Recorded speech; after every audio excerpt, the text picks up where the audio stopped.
రైతులకు రైతు ప్రేమికులకు నమస్తే. చాలా మంది రైతన్నలు చాలా కామెంట్స్ అనేవి పెడుతున్నారండి. బ్రో మీరు ఈ సంవత్సరం వచ్చేసి MTO 1271 అనే సన్న వరి రకాన్ని మీరు సాగు చేశారు కదా, దీని యొక్క దిగుబడి ఎలా ఉందని చాలా మంది రైతన్నలు చాలా కామెంట్స్ అనేవి పెడుతున్నారండి. అందుకోసమే ఈ వీడియో అనేది నేనైతే చేస్తున్నానండి.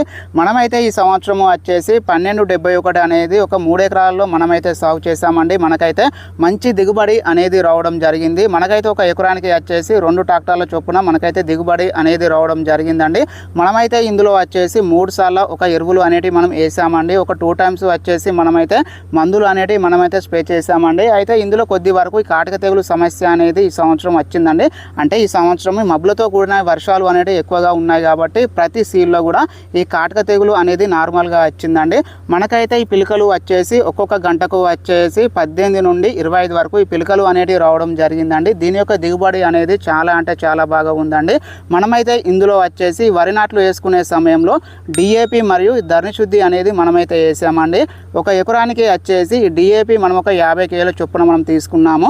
ఈ DAPతో పాటే వచ్చేసి 1 కేజీ ధరణి శుద్ధి అనేది మనమైతే రెండింటిని కలిపి వేసుకొని ఈ వరి నాట్లు అనేటివి మనమైతే వేసుకున్నామండి.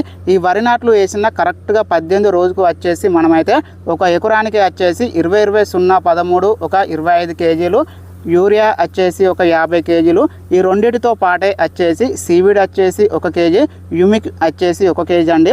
ఈ సీవీడ్ మరియు ఈ యూమిక్ యాసిడ్ అనేది మనం ఖచ్చితంగా వేసుకోవాలండి. ఎందుకని అంటే ఈ వరి సాగులలో పిలుకలు రావడానికి సీవీడ్ మరియు యూమిక్ యాసిడ్ అనేవి ఎక్కువగా ఉపయోగపడతాయండి.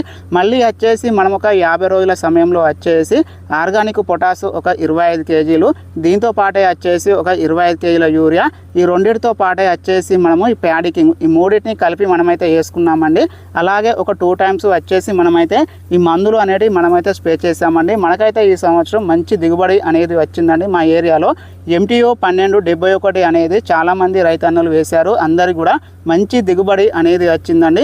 మీలో ఎవరైనా MTO 1271 అనే ఈ వరి రకాన్ని కనుక సాగు చేసి కనుక ఉన్నట్లయితే దీని యొక్క దిగుబడి ఎలా ఉందో కామెంట్ రూపంలో కామెంట్స్ అనేది పెట్టండి.